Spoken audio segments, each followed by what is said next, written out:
The Idries Shah Foundation podcast. Practical Psychology for Today. Featuring the works of Idries Shah, voiced by David Alt.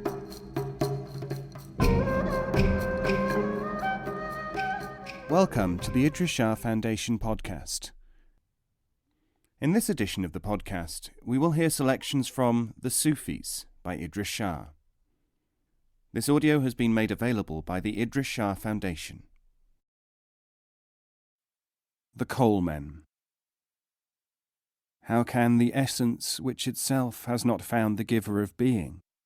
How can it become a giver of being? Jami. Neither Sufism in translation of its literary forms, nor the writings of many Eastern poets can be well understood without a knowledge of the secret language, the hidden tongue, which is used to communicate ideas and concepts. Literal translation of Sufi words or encoded terms has caused an almost unbelievable confusion in the West, especially in the transmission of secret lore. The problem started in its literary form in the 12th century, when the allegorical alchemies were translated. It continues in almost unbroken succession to the present day, when Sufi books are still appearing with a literal interpretation given to what are, in fact, poetic complications, so written as to be clear only to the Sufi. It is impossible to give a full account of all the systems used in secret language form by the Sufis, but we can point out some cases, examples which make the idea clear and also shed light on puzzles still lingering in the West. First, we must go into the matter a little further. The illustrious poet Nizami, in his Treasury of Mysteries, is one of the many who have referred to the cryptography of the Sufis. It is a form of communication among the enlightened ones. It has the advantage of connecting mundane thinking with the greater dimensions, the other world, from which ordinary humanity is cut off. The language will vary in its formulation according to the time and culture in which it is used, but its essence and working remain the same. In classical Sufi times, this language is based upon Arabic, though examples of pre-Islamic use of the system are to be found. Nizami, in one poem, gives this clue about the language. A time will come when our die is stamped on a new coin. The Sufi speech does not belong to any known tongue. Under the poet's tongue lies the key to the treasury. The prophet and the poet are the kernel, others the shell. The secret language, because it is not only a cipher to prevent the profane from understanding things with which they cannot correctly attune themselves, and because it is thought to connect with a greater reality, is immensely complicated in effect. It is the subject of Sufi study in the circles of the teachers, and once its method of procedure is understood, at least one layer of its working is revealed. If we look at the extract from Nizami, we see how double meaning is used to throw the ordinary literary reader off the scent. Our die is stamped on a new coin may be taken to mean a life to come, or even the possibility of reincarnation. But this automatic association is not intended thus. Following, in the original Persian, the basic knowledge that the passage is a clue, we find that the key to the treasury is the title of the book itself, the Treasury of Mysteries. In a secondary sense, it may be taken to mean a treasury of knowledge, but our poet is being more specific. The secret language, although it has expression in the familiar world, is considered to be in a special relationship with the extra-familiar one. Hence it is, in its literary expression, both an art form and also a lead-in to the reaches where there is no known tongue. If we return to an earlier stage in encipherment, the basic system is the abjad scheme, a fairly simple substitution cipher, often coupled with allegorization of the recipherment. This is widely used in literature. Many people read it, or at least look at it, almost as a matter of course, especially poets and writers. Hebrew and Arabic both use similar numerical equivalents for the Semitic letters, also now applied to many other languages. These are the letters and their equivalents.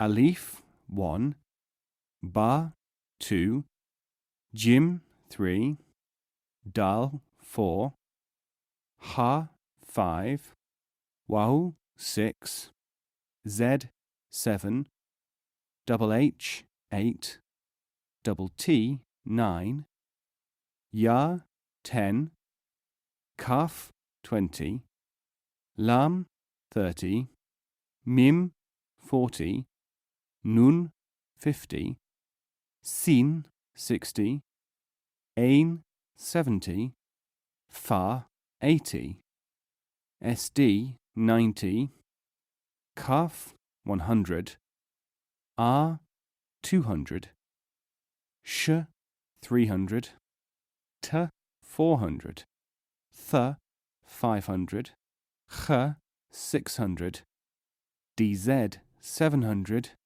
DH, 800, TZ, 900, and GH, 1000. While the Arabic letters have equivalents up to 1000, the Hebrew alphabet has equivalents only up to 400 inclusive. For mnemonic purposes, this arrangement of letters is always memorized as follows, as a string of meaningless words, adding diacritical points to make pronunciation possible. Abjad Hawaz, Huti Kalman Safas, Khushat Fachts, Datzag. In Persian, Urdu, and other non-Semitic languages, the letters are given slightly different sounds in some cases, but this does not affect the use of the letters, whose numerical values remain constant. Dates, names, dates of birth or death, words expressing the character or aspirations of a person, all are often evolved from the scheme. Ignorant repetition of the meaningless words has in some places endowed the barbarous abjad words with spurious baraka, the belief in special inherent functions, but this belongs to the realm of repetitious magical procedures and is not important. Here is an example of how one might use the scheme. Supposing that we want to name a book, showing that it has a certain sort of disguised content, perhaps records of secret processes. We could name it Source of Records, in Arabic, el-Kisa. We examine the words which we have chosen with their meanings. Is mother, matrix, source, principle, prototype. El is of, Kissa, record, story, or tale. El-Kissa, we now see, may mean something equivalent to mother of records, source of story, prototype of tales. We now, if all these alternatives are agreeable to us, encipher the letters by substituting their numerical equivalents from the standard abjad list. Now we add them together. The sum is 267. Now we have to find a sufficiently descriptive or poetic title for our book, made up of letters which, when added, give us the same number 267. Our rearrangement can give us the phrase Auf Layla wa Layla. This means 1001 nights. The title of a book or the author's name will often give a most important indication of the emphasis which is to be placed upon the book, and what can be discovered from it. In the case of the Arabian Nights, the person who named the work intended to convey that herein would be found certain essential stories. A study of the stories themselves and their decoding according to the rules of the secret language gives us the intention or concealed meaning and use of the stories. Many of them are encoded Sufi teaching stories, descriptions of psychological processes, or enciphered lore of one kind or another. However complicated all this may appear, in fact the investigation is inevitable and not difficult for anyone who is working with this kind of material. Most people who do so have been coached in the methodology by their own teachers. It can be said to be a part of Sufi literary training, the point at which literature is shown to be the vehicle for much more complex experiences than those on the literary level as usually understood. We can now look at the mysterious word Sufi, itself the subject of puzzlement and questioning. Decoded by the scheme, we find it to be made up as follows: S90, W6, F80, Y10. These are the consonants used in the spelling of the word. They total 186. In order to decode, we have to arrange the numbers in hundreds, tens, and units. 100, 80, 6. These are now retransformed into their equivalent letters. 100 is Q, 80 is F, 6 is U. These can be rearranged in any of several ways to form three-letter roots in Arabic, all indicative of some aspect of Sufism. The main interpretation is FUQ, which means above, transcending. Sufism is, as a consequence, spoken of as the transcendent philosophy. The names of Sufi authors and teachers have been chosen with the greatest care. They represent a quality, formulation, or emphasis which it is intended should be read into their works, or at least the work in which they appear. Sufis therefore do not approach their teachers' names externally, as the product of their environment, Bokhara, Arabia, and so on, nor as indications of professions, the chemist, painter, spinner. Their names have first to be decoded. Attar, for instance, means the chemist, or the seller of perfumes. On the poetical level, such a name is sufficiently descriptive. Decoded, to gain the essence of the name, we have the number 280. Restoring the numbers to their order of greatness, hundreds, then tens, we have 200 and 80. Reconverting into letters, 200 is R, 80 is F. The word which represents the essence, dat, is RF. The dictionary shows us that in Arabic this word stands for the concept of the fluttering of a bird. Attar's masterpiece, The Parliament of the Birds, is a reference to this. More than this, he has chosen the RF root to convey its alternative meanings: to flash with light, to twinkle, shining colour, to be shaken by the wind. The flash refers to intuition, the shining to the projection of teaching, and the use of colours by the Sufis. The shaking used in this root as of a plant in the wind means the movement of the exercises of the dervish.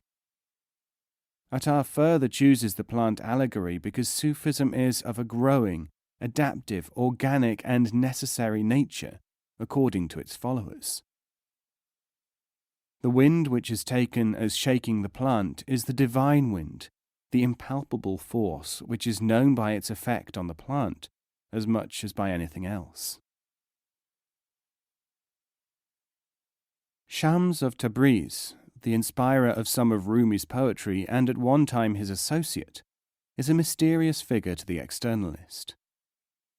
He is referred to in literature under the sobriquet of Zardoz, Persian for worker in golden thread, people having in consequence inferred that this was his mundane occupation. His whole name was Shamsuddin-i Tabriz. When it is decoded, we find that this was a poetic name, carefully chosen by the abjad method. His real name, converted and reconverted into letters, spells khit, thread or string, and is connected with gossamer, and also the particles which seem to dance in the sun's rays. Since his name Shams also means sun when literally translated, the play upon words becomes obvious. His other names, such as Parinda, the flyer, can be similarly decoded to produce meaningful descriptions. In initiatory words, the abjad provides even more profound meanings, familiar to every practicing Sufi. No person may be a teacher of Sufism unless he has himself been through the succession of experiences which are essential. When he has been through these, he is changed, so that he remains an ordinary human being only in the obvious sense. His functions have changed, and he is now a herdsman. What is it that gives him that character? It is a cognition which is called certitude, which the Sufi illuminate, the arrived man or whole one, now possesses. In this he differs from the ordinary man, who is a prey to the fluctuations of his own lack of stabilization.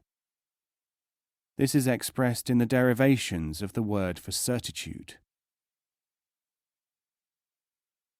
Certitude stands for infallible guidance, and the word for it is yakina, formed of the elements YQN.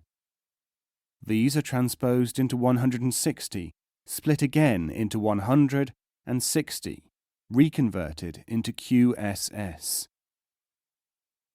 The dictionary shows that this word stands for taking the marrow out of a bone. It can also mean herdsman or to become a priest. Sufis therefore consider that the essence of certitude and its expression is the retrieving of the very marrow, the shepherding of others, the exercising of the commanding authority and endowment usually invested in what is called a priest in mechanical religion. It may be noted that the Sufi cannot benefit another person beyond the extent to which his function is acknowledged by that person. As a shepherd, he can look after the external needs of a flock. As a priest, he has the inner qualities to cater for their essential progress. This, to the Sufi, is the meaning of priest, that he should have arrived at some sort of certitude which places him into contact with a greater dimension, not that he should be mechanically created by order or study. A priest is the result of a development. No such priests exist in familiar religion. We can carry the abjad method, where used by organization, much further than isolated cases. In Sufi circles, instead of numerical substitution, rhyme or homonym is used to confuse the non-initiate as to the symbol of ritual. Several mysterious societies in the West are offshoots of Sufi circles, and can easily be traced back through a knowledge of Sufi organization, historical possibility, or the secret language. The Builders is one. Another is the Coal Men. In Arabic, and thence to Persian, the word fem, from the Semitic root fhm, means to understand, perceive. From it are derived the words to make a person understand, and so on. A Sufi circle called the Femia, perceivers, traces its philosophical pedigree to Bayezid of Bistam. There are two letters H in Arabic. A word using the second H is also pronounced like fem, but means coalman or charcoal dealer. Its members, to commemorate this in ritual, actually put charcoal on their faces. Freemasons are in some Arabic dictionaries called charcoal burners or coal men. An Italian secret society, originally devoted to doing good and to the ends of mutual protection, was called the Carbonari, the charcoal burners. There can be no reasonable doubt on historical, geographical, and linguistic evidence that this is a deteriorated form of the perceivers. According to Sufi law, when the dynamic element of a living teacher deserts a circle, it becomes repetitious and loses its interior quality. Whatever may be the truth of this, the Carbonari are an excellent example to study. The myth of the foundation of the Carbonari claims that King Francis I of France, died 1547, when out hunting strayed into Scotland, which bordered his territories. He was found and befriended by charcoal burners. These, however, were not an ordinary people, but a band of mystics who had been instructed by an ancient sage. Francis joined them and became their protector. If we realize that the country which bordered France was Spain, and not Scotland, and Sufiized Spain at that, we begin to see another line of connection with the Sufi charcoal men. Scotland seems to be not a mistake, as has been thought, but a code name for Spain. This is borne out by the fact that the Freemasons also state that early lodges were founded in Scotland, and they speak of Scottish rites. The last great expulsion of Muslims from Spain was in 1609, when 1 million unrepentant Moors were deported. In Francis I's time, nothing is more likely than fugitive associations of Sufis in the forests, instructed by ancients. From being a mystical society, the Carbonari became ethical, then political. They were joined by many Freemasons. It is said that under Louis XVIII and Charles X, over 12,000 Freemasons in Paris were also Carbonari initiates. There are many more points of resemblance between the Sufi circle and the Italian. Engravings of Carbonari meetings show the members ranged in the same way as in Sufi meetings. The smallest unit of the Carbonari was called the Baracha, the hut. But among the Sufi coalmen, baraka is a word for a meeting, originally a signal to call meetings. No less interesting is the fact that it was the reputation of the Sufi coalmen that they could give a baraka or blessing to brides in country districts. In England, even today, brides often call in the chimney sweep with sooty face to give them a kiss just after the wedding ceremony. El Aswad, the black man, is one of the important and mysterious figures in both North European and Spanish Arab accounts of witchcraft rites, non-Catholic ceremonies, in many parts of Europe. Secret meanings in rituals and ideas diffused from Spain may thus be considered to remain in suspension or fossilized in many contemporary systems, where the original meaning has been lost. It is interesting to note that even in Spain today, some of these meanings may be clearer to simple peasants than they are to the non-Arabist erudite of North Europe. Professor E.G. Brown, the celebrated Orientalist, reports a debased Arabic script as still in use for love letters by Spanish peasants in the early part of the 20th century. E.G. Brown, Literary History of Persia, 1956, Volume 1, page 9. Millions of words could be written on concealed Sufic meanings. Sometimes they are contained in phrases, some of them not very meaningful in their apparent sense, but repeated with a fervour which has baffled the uninitiated. Here is one such slogan: "Seek knowledge even as far as China." The phrase, which is on all Sufi lips, has more than a literal or even a figurative sense. This meaning is unlocked by analysing the use of the word China, interpreted through the secret language. China is the code word for mind concentration, one of the Sufi practices, an essential prerequisite to Sufic development. The phrase is important partly because it provides an example of the coincidence in interpretation possible in either the Arabic or Persian languages. Neither has any real connection with the other. The fact that the word for China in both, though spelled and pronounced differently, decodes to substantially the same concept, invests this phrase with a special significance for the Sufi. This is the method of decoding. China. In Arabic, SYN, letters Sad, Ya, Nun. Equivalent numbers 90, 10, 50. Totaled, these letters yield the number 150. Splitting by hundreds, tens, and units, 100 plus 50, no units remain. Retranslated into numbers, 100 is Q, plus 50 is N. Q and N recombined to form a word, QN. The word QN in the form Khan represents, in Arabic, the concept of scrutinizing, observing, and is therefore taken as a symbol of concentration, focus. The injunction now reads, "Seek knowledge even as far as concentration of the mind."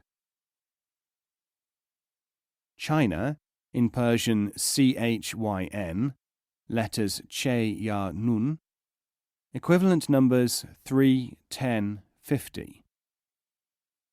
Before translating into numbers, the Persian letter Che, CH, is first exchanged for its nearest equivalent in the abjad scheme, which is J.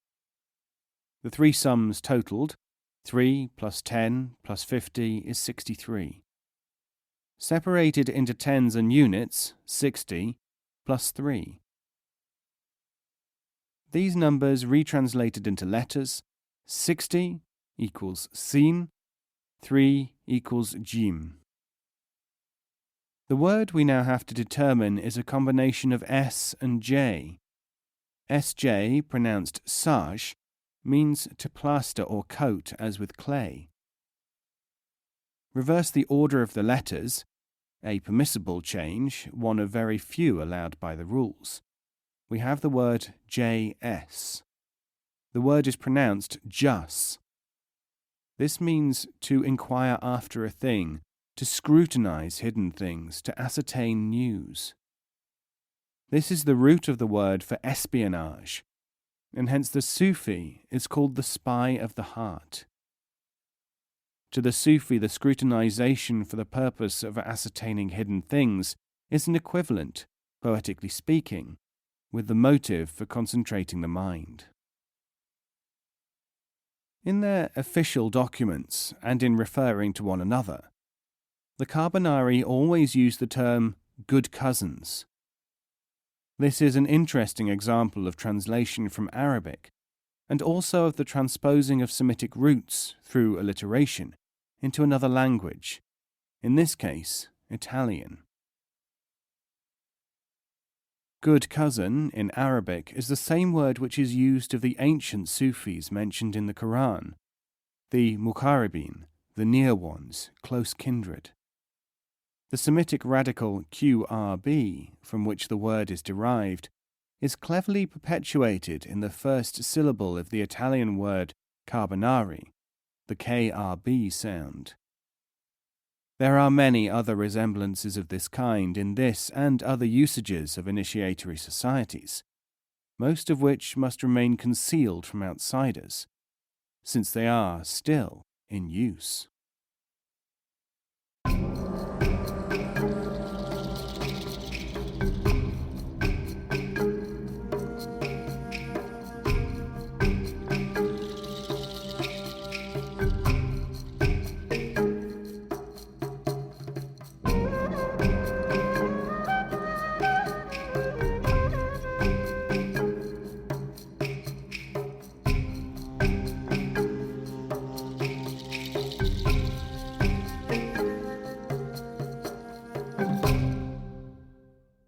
This podcast is copyright 2016, the Idries Shah Foundation.